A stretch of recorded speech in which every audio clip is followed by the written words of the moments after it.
Pare, ang swerte mo talaga sa misis mo. Para kang naka-jackpot sa loto. Swerte. Yan madalas ang marinig ni Alvin sa kanyang mga barkada tuwing magiinuman ang mga to. Sa edad na 39 ay nakapag-asawa pa to ng mas bata sa kanya ng mahigit 10 taon. Sino ba naman kasi ang hindi maiinggit sa kanya? Bukod sa anak mayaman ang napangasawa, nabiyayaan talaga ng angking kagandahan na pwedeng ihanay sa mga artista at modelo. Makinis, maputi, malapor sila na ang balat at nakakaakit ang hubog ng katawan. Ganyan katindi ang kamandag ng kanyang misis na si Maricel.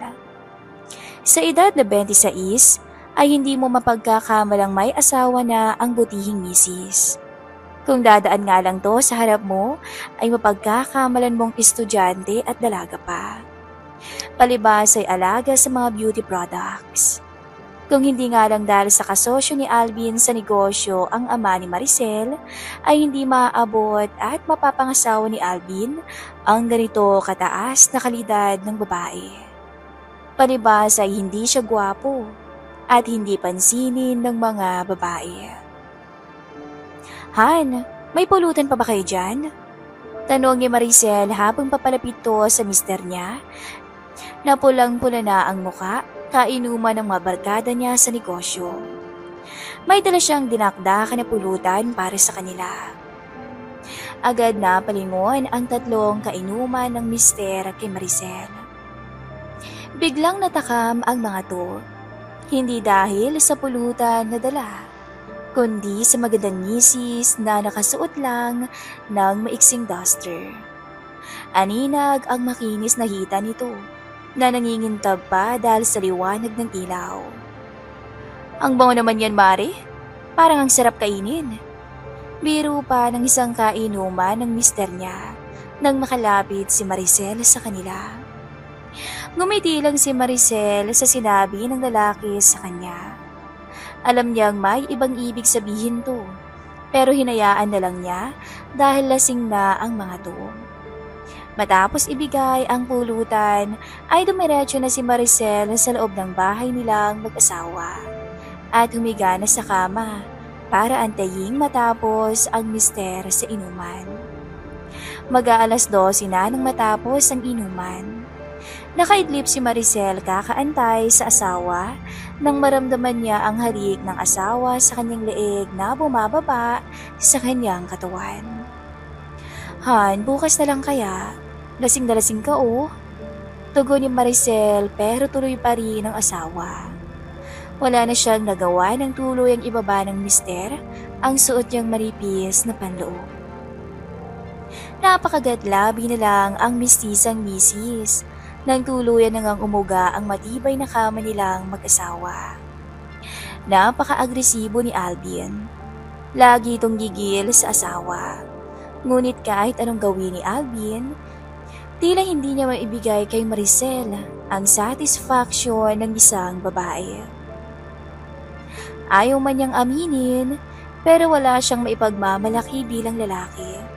At higit sa lahat, mabilis lang siyang sumuko sa kama. Matapos ang 5 minuto lang, ay bagsak na agad si Alvin. Naiwang tulala at maluha-luha si Maricel habang nakatingala sa kisame.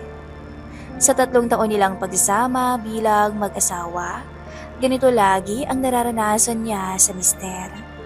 Hindi matupok-tupok ang uhaw ni Maricel sa kanyang pagkatao. Matagal na niya itong kinikimkim. Hindi siya mapakali, pero kahit may pagkukulang sa ganung bagay si Alvin, mas nangingibabaw ang pag-iintindi niya dito. Hindi siya naghanap ng iba na pupunan sa pagkukulang ng asawa. Nagpo-focus na lamang si Maricel sa negosyo para matuon sa iba ang kakaibang uhaw na nararamdaman. Maagang nagising si Maricel ng umagang yun para asikasuhin ang negosyo niyang flower shop sa bayan. Pinaghanda niya muna ang mister ng umagahan bago umalis ng bahay. Pagkagising naman ni Alvin ay agad na rin tong nagtungo sa negosyo nitong auto shop na malapit lang din sa shop ng misis. Isa to sa dahilan kung bakit wala pa silang balak magkabibi. Busy sila sa kanya-kanyang negosyo. Alas 9 ng umaga nagbubukas ang flower shop ni Maricel. Kasama niya ang trabahador niyang si Manang Ellen na taga-asikaso at dilig ng mga halaman niya at ang Becky na si Randy na taga-buhat ng mga mabibigat na gamit galing sa maliit na bodega. Naku Ma'am Maricel, galing ako sa bodega. Bumagsak yung mga kahoy na lagay ng fertilizer natin. Dali-daling nagtungo si Maricel at Randy sa bodega. Laking gulat ni Maricel na bumagsak nga yung mga patungan ng fertilizer. Agad niya tong binalita sa mister na kasalukuyang nasa auto shop ng repair service niya. Han, may kilala ka bang karpintero dyan na mag-aayos ng bodega ko ngayon sa shop? Tanong ni Maricel sa kabilang linya. Siyempre naman Han, teka ti-chat ko. Naging bata ko to dati dito sa shop eh. Magaling lumagari to Han, hindi ka magsisisi. Biro ni Alvin sa mistisang misis. Loko ka talaga. Sige Han, antay ko na lang dito sa shop ha. I love you. Bye. Love you too Han. Lumipas ang ilang minuto. Habang nag-aayos ng halaman si Maricel, kasama si Randy ay dumating ang isang binata. Mga nasa edad 18 pa lang. Agad napansin ni Maricel ang kagwapuhan ng binata. Nakasando lang to kaya hulmarin ang maskulado nitong katawan. Matangkad din to, hindi tulad ng mister niya na nasa 5'3" lang ang height. Ay, ang gwapo ma'am. Bulog ng beking si Randy kay Maricel. Good morning po ma'am. Carlo po. Ako po yung chinat ni Sir Alvin na mag-aayos ng bodega niyo. Pagpapakilala ng binata, sabay baba ng bag niya na may lamang martilyo, lagari at iba pang kagamitan ng karpintero. Si Carlo ay dating trabahador ng kanyang mister sa auto shop. Sa murang edad ay marami na tong alam na trabaho. Bukod sa pagkukumpuni ng sasakyan, ay marunong din magkarpintero ang binata. Foreman ang tatay niyang yumao, kaya maalam siya sa paggawa ng bahay at iba pa. Umalis si Carlo sa auto shop ni Alvin dahil pinursige nitong mag-aral sa kursong criminology. Tuwing Linggo at Sabado na lang ito kung sumasideline sa pagkakarpintero kapag may nangangailangan sa serbisyo niya. Tapos man sa palad si Carlo, ay hindi naman siya kinapos sa pagkalalaki. Bukod kasi sa pogi at matikas ang katawan, ay meron siyang itinatagong alas na hindi magagawang kalimutan ng kahit sinong babae. Ilang babae na rin ang pinaiyak niya dahil hindi sila makamove on. At hanggang ngayon ay hinahanap-hanap pa rin nila ang natikman nilang alapaap kay Carlo. Sa edad na 18 ay nakalimang nobya na si Carlo. Pero lahat ng yun ay hindi nagtagal dahil iba ang tipo ni Carlo. Ma'am Maricel, saan pang bodega na ayusin ko? Pagputol ni Carlo sa pagkakatulala ni Maricel. Nabigla kasi ang ginang dahil ang inakala niyang matandang karpintero ang dadating ay mas bata pa pala sa kanya. At hindi lang yun, dahil malakas pa ang dating nito sa kanya. Halika, hatid kita sa bodega. Sabi pa ni Maricel na parang nahiya sa kausap. Habang naglalakad, ay hindi maiwasang mapasulyap si Carlo sa katawan ng magandang may bahay ng dati niyang amo. Nakasunod kasi ito kay Maricel, papunta sa nasabing bodega. Hindi makapaniwala si Carlo na na-meet na niya sa personal ang dating kinukwento at pinagmamalaki lang ng dati niyang amo sa auto shop. Matapos ituro ni Maricel ang aayusin sa bodega, ay agad na itong bumalik sa shop. Pagdating ng alas 5 ng hapon, ay nagligpit na si Maricel sa shop kasama ang mga kasama niya. Padilim na rin kasi at wala ng taong dumadaan sa harapan ng kanilang shop. Balak ni Maricel na umuwi ng maaga para ipagluto ang mister niya ng bulalo. Matapos magligpit sa shop, ay umuwi na rin ang dalawang trabahador ni Maricel. Muntik pang makalimutan ng ginang ang karpintero sa bodega, kaya pinuntahan niya to para sabihing umuwi na, kung sakaling hindi pa tapos ang ginagawa niya. Kaya pinuntahan niya to para sabihing umuwi na kahit hindi pa tapos ang ginagawa niya. Pagpasok ni Maricel sa bodega, naabutan niya ang binata na walang sando at pawisan. Malinaw sa mga mata ni Maricel ang abs ng binata habang naglalagari ng kahoy. Lumakas ang kabog ng puso niya. Nakadama siya ng uhaw at kiliti sa kanyang pagkatao. Biglang may naisip siyang kapilyahan, pero naglalaban ang isip at katawan niya. Sa oras na yun, gusto niyang subukang tumikim ng iba para maibsan ang pangangailangan niya. Sa 3 taon nilang mag-asawa, ni hindi sumagi sa isip niya na magtaksil. Pero sa pagkakataong to, ay mukhang makakalimutan niya ang pagkadisente niyang babae. Bahala na. Bulong ni Maricel sa sarili at agad sinara ang pintuan ng bodega tsaka inilak. Napalingon si Carlo kay Maricel nang marinig ang paglak nito sa bodega. Halika Carlo, baka gusto mong kumain muna bago ka umuwi. Pilang wika ni Maricel habang papalapit sa binata. Nagtaka ang binata dahil wala namang dalang kahit anong pagkain o merienda ang magandang misis.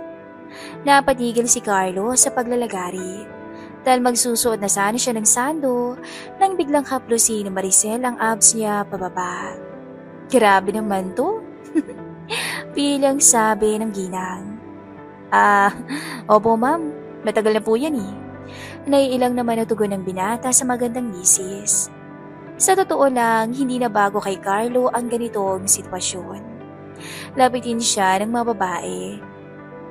Pero kaibahan lang ngayon ay may asawa at mataas na kalidad na babae ang kusang lumapit sa kanya. Tuluyang nawala sa sarili si Maricel. Nagyakapin siya sa bewang ni Carlo habang nakatayo sila sa may init na bodega. Kusang lumuhod si Maricel at binuksan ang zipper ng binata. Bahagyang napatras na lang ang ginang sa gulat, sabay ngumiti sa pagkamangha. Hindi alam ni Carlo ang dahilan kung bakit parang bayarang babae ang magandang misis ng dati niyang amo sa auto shop na basta nalang lumapit sa kanya. Pero iniisip na lang niya baka may problema silang mag-asawa. Sa puntong yun, binuhat ng binatang karpintero si Maricel at pinahiga sa mga sako ng fertilizer. Namalayan na lamang ni Maricel ang sarili na wala ng suot at pawis na pawis habang nakabukas na ang mga hita. Hindi rin mahinto sa pagring ang cellphone ni Maricel. Kahit alam pa niyang ang mister niya ang tumatawag, ay hindi niya ito sinasagot. Para siyang nasiraan ng bait ng oras na yun. Maigpit ang yakap ng mga binti niya sa bewang ng binata na tila ba ayaw na niyang pakawalan pa to.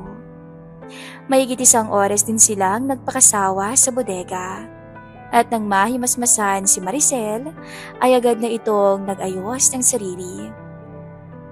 Nagdahilan na lang sa text si Maricel sa asawa na nagkaroon ng problema sa shop, kaya hindi niya nasagot ang tawag. Salamat Carlo ha. Sabay abot kay Carlo ng pera. Dinagdagan yon ni Maricel dahil ikwento nga ni Carlo kung gaano siya nahihirapan ngayon sa financial para sa pag-aaral niya. Naikwento rin ni Maricel ang pagkukulang ng mister. Kaya niya nagawang magtaksil sa unang pagkakataon. Maluhaluhang inabot naman ni Carlo ang 3K galing sa magandang babae na kanina lang ay halos mabaliw na sa kanya. Masaya rin siya para kay Maricel dahil naibigay niya ang pagkukulang ng kanyang mister. Ngunit sa isang banda ay tila may kapilyuhang naisip si Carlo at napangiti dito. Salamat din ma'am. Ito po yung number ko ma'am. In case po kailanganin niyo ako ulit. Tawag lang kayo Sabay ngiti ni Carlo. Alam ni Carlo na makalipas lang ang ilang araw, ay hahanap-hanapin na ni Maricel ang namagitan sa kanila, gaya ng ibang naging nobya niya. Alam niya kung gaano nag-enjoy ang misis ni Alvin at alam din ito na hindi kayang ibigay ng asawa niya ang naibigay niya kaninang alapaap. Umaasa siyang muli silang magtatagpo ng magandang misis, kaya binigay niya rito ang kanyang numero. Sa puntong yun ay nag-alangan pa si Maricel kung aabutin niya ba ang papel na may nakasulat na numero ni Carlo o hindi. Unang beses pa lang niyang nagtaksil sa asawa at ayaw na sana niyang maulit to.